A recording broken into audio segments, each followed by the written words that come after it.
Waouh, comment ça va? Aujourd'hui, nous allons consommer des acquis. D'accord? C'est une étape assez importante lorsqu'il s'agit d'extraire des données d'une source, d'une entreprise qui propose ces données, et ce que nous allons faire maintenant, c'est simplement les consommer. Bon, on va activer l'environnement avant de commencer. Pour ouvrir le terminal, contrôle Present le savait déjà. Et ensuite, bon, maintenant, on va activer l'environnement. Période, barre, script. Voyons voir. Pardon, point, barre, nom de l'environnement, Python. En minuscule, si possible. Python, barre à nouveau, script, barre, activate.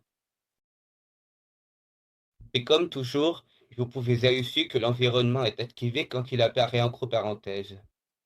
D'accord, parfait. Maintenant, nous allons créer un nouveau fichier. Dans ce cas, allez, nous va travailler en console et on va l'appeler consumo de API de API.py. Parfait, nous va le traiter comme un fichier PY, mais on peut aussi le faire comme un notebook Python. D'accord, un notebook quitté. Alors, la première chose dont nous aurons besoin, c'est de la bibliothèque request, si je crois. Voyons si elle est installée. D'accord. Donc maintenant, CTRL S, j'enregistre. Je suis dans mon dossier et maintenant, au lieu d'exécuter des cellules, on va exécuter le fichier directement, d'accord? Parce que c'est un fichier Python, ce n'est pas un notebook. Donc, tu écris Python, nom du fichier, qui dans ce cas est consumer API. D'accord? On le lance. Et d'accord, si ça nous renvoie, le terminal avec l'environnement activé est ton chemin, ça veut dire que request fonctionne, d'accord? Dans ce cas, c'est déjà une bibliothèque, un module que Python possède. Et si tu ne l'as pas, rappelle-toi, pip install request, d'accord? Mais c'est déjà un module intégré à Python, donc ça fonctionne parfaitement. D'accord. Ensuite, quand on veut, shell, consommer une API. D'accord? Eh bien, il faut chercher l'URL de l'API. D'accord? Qui, dans ce cas, se trouve ici. Si j'appuie sur CTRL et clic, je peux y accéder. D'accord? Donc, ici, on peut voir notre API. Vous ne faites pas accéder à ce fichier genre et d'une certaine manière extraire les données, mais normalement, vous verrez l'API comme ça. D'accord? Ceci est essentiellement une API qui suit ou enregistre les données du corridor aux États-Unis. Donc, ces API peuvent être, eh bien, des API libres comme celle-ci ou des API payantes. Par exemple, pour faire de la bourse en action, tu peux obtenir tous les tickers, les champs d'évier, à la minute, à la seconde, d'accord? Pour faire du trading. Ou il peut s'agir d'API qui ne te permettent de faire qu'un certain nombre de requêtes. Qu'est-ce qu'une requête? Eh bien, en gros, si une API te donne une ligne, d'accord? Peut-être qu'elle ne te permet d'obtenir que 1000 lignes, puis tu devras attendre. Donc, ce que je veux dire, c'est que chaque API est différente. Il faut lire la documentation qui dans ce cas se trouve ici et voir comment y accéder. D'accord? Comment est fourni de données et quelles sont ses conditions? D'accord? Parfait? Alors continuons. Une fois que nous avons défini l'URL, MNN, MNN, MNN, il faut faire une réponse. D'accord? Donc, on crée une variable qu'on appelle response request, ce qui signifie la requête. Et nous allons faire la requête. Eh bien, on get sur une URL, d'accord?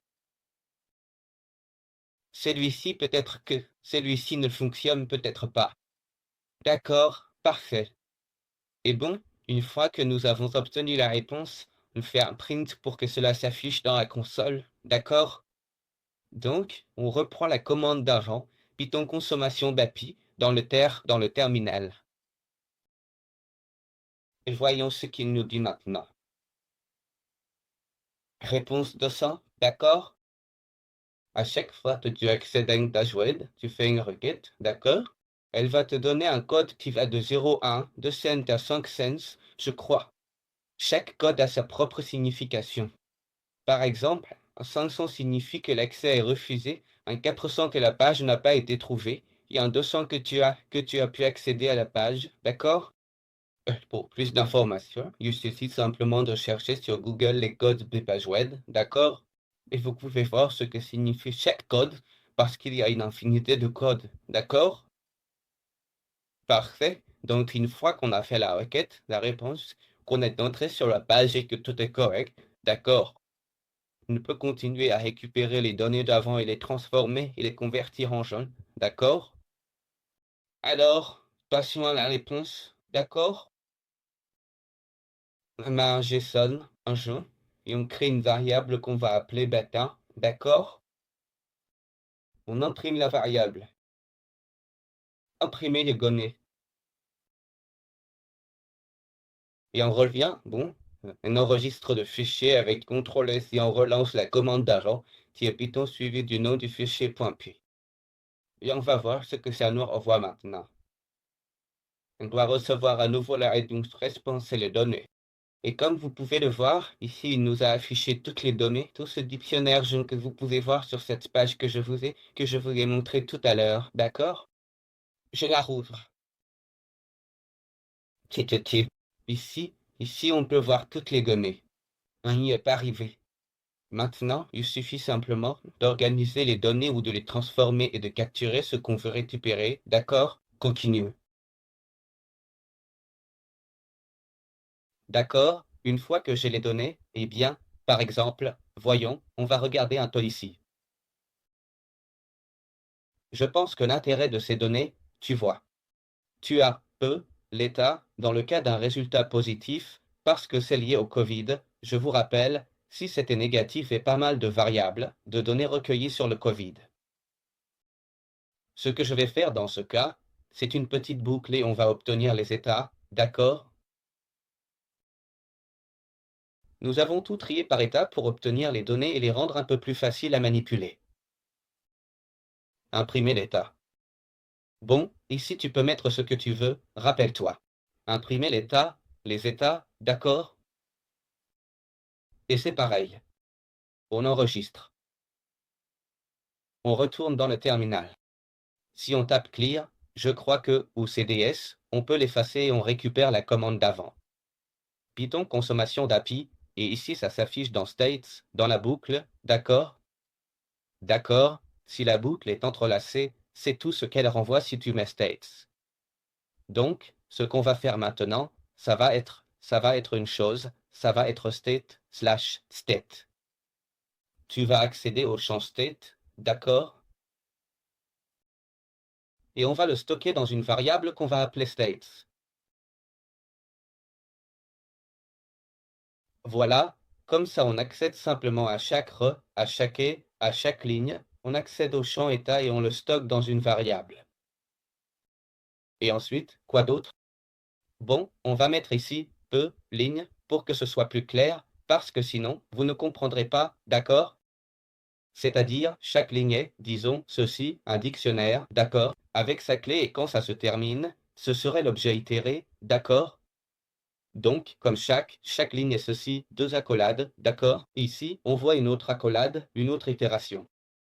Donc, avec ligne state, ce qu'on fait, c'est capturer le champ state, d'accord?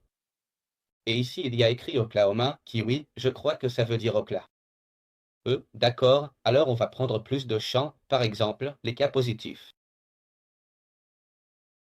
Positif, d'accord. Pareil, on prend la ligne qui ferait référence à ce dictionnaire, au champ du dictionnaire, et positive, que tu vois, tu sais quoi. On peut le copier directement ici comme ça on écrit pas mal. Enfin, on ne se trompe pas en écrivant, d'accord? Positif, voyons si dans ce cas c'était positif et s'il est décédé. Décès. Pareil, on prend la ligne pour accéder au champ, voyons voir. C'est par ici, voyons. Dites, d'accord? Comme je ne vais pas le trouver et que j'ai déjà le code prêt ici, je vais le copier directement. Git, d'accord? Donc, on capture ces trois champs. Et maintenant, qu'est-ce qu'on doit faire? On va imprimer les champs pour voir ce qu'on a choisi. On va faire un print ici, un F pour pouvoir inclure le dictionnaire dans le commentaire, et ici on va mettre States. On va mettre état. On appelle aussi ça état, d'accord? Parce que tout est en anglais, mais le cours est en espagnol, c'est un mélange d'anglais et d'espagnol, parce qu'il est inévitable de faire le cours en anglais, mais tout ce qu'on peut expliquer en espagnol, surtout l'explication mathématique en data science. Positif. Positif. Positif. Et ensuite, on fera les mœurs. Décès. Mort, parfait. Et maintenant, parfait. Alors, comme je vous l'ai expliqué précédemment, dans le bon, on va faire ça d'abord et ensuite j'expliquerai quelque chose sur les exceptions, d'accord? Pareil, on enregistre le fichier, il faut que la petite boule blanche apparaisse ici et on retourne à la console.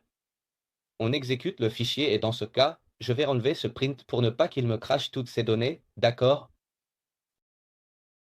Je vais le laisser là, je vais laisser le code ici, commenter, d'accord? Mais si vous suivez la vidéo, vous pouvez décommenter la ligne en faisant CTRL O. CTRL C bloqué. D'accord. Donc, maintenant on a ici les données bien propres. On a l'état, les cas positifs de cet état et les décès qu'il y a eu, d'accord? Alors, on voit qu'ici Arkansas, je ne sais pas lequel, je ne sais pas comment est cet état. Regarde, ce cas-ci, la Californie, d'accord? Donc, on voit qu'ici 3 millions de personnes ont été infectées et 50 000 sont mortes, d'accord? Et bien ici, par exemple, je ne sais pas, le Minnesota, peut-être, 600 000 personnes ont été infectées et 16 000 sont mortes. D'accord? Parfait. Donc, nous avons réussi à construire l'API et à transformer les données pour pouvoir les utiliser. Maintenant, si vous voulez, vous pouvez les convertir en dataframe, d'accord? PD.dataframe. Il faut importer Panda. D'accord. Je crois que c'est data et il manque le F ici, non? Cadre de données. Parfait, l'assistant me l'indique déjà, comme je l'appelle. Et on va prendre. D'accord, il faut d'abord créer un dictionnaire pour que cela puisse être converti en dataframe, d'accord? Comment on fait? Eh bien, d'accord. Avant tout, il faudra créer, des listes vides. Enfin, un dictionnaire vide avant la boucle pour pouvoir, c'est-à-dire un dictionnaire vide pour pouvoir itérer et stocker ces variables, d'accord? On va créer ici un dictionnaire, d'accord? Quelle sera la structure ou le schéma de mon dictionnaire? Il aura une clé qui s'appelle état, deux points, et en mettant ici, ces crochets, cela signifie que le dictionnaire sera vide, d'accord? Positif. C'est-à-dire, il s'agira simplement d'un dictionnaire qui ne contient rien. Une liste vide, d'accord? Pour pouvoir enregistrer ce que je récupère de l'API. Positif, décès. D'accord, parfait. Et maintenant, quand on extrait les données ici, ce qu'on va faire maintenant, c'est faire un append. C'est-à-dire, on va itérer sur l'état puis le sauvegarder dans le dictionnaire, d'accord? Avec un append, on obtient cela. Donc, on a le dictionnaire, on veut lui ajouter un append, d'accord? NMN, NMN, NNN. D'accord, append état. Et si je ne me trompe pas, il faut indiquer le champ où l'on veut le sauvegarder, d'accord? Donc, ce serait comme ça. Pardon. Ce serait état, d'accord? Dans le dictionnaire, j'accède à mon champ état, d'accord? Et puis j'ajoute la variable d'état, d'accord? Parfait. Donc, ici, il faut faire la même chose pour chaque champ. NNN, NNN, NNN. Parfait. Donc, champ positif, champ d'essai. Et maintenant, je peux mettre ici mon dictionnaire pour qu'il se transforme en dataframe et pouvoir travailler avec les données que j'ai extraites de mon API, d'accord? Ensuite, tu peux, dans un notebook, l'enregistrer ici, faire ce que tu veux, d'accord? On relance le code,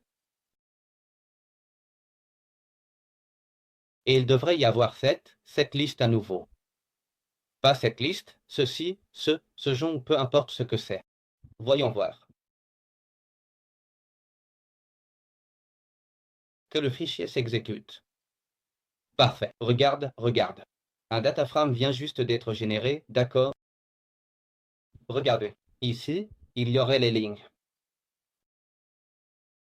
Cependant, remarquez que j'ai fait 3 colonnes pour les positifs, les décès, mais l'état a toujours été enregistré.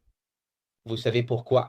Parce qu'ici, je n'inclus pas, disons, les autres variables que je voulais capturer, d'accord? Les autres champs. On va corriger ça tout de suite.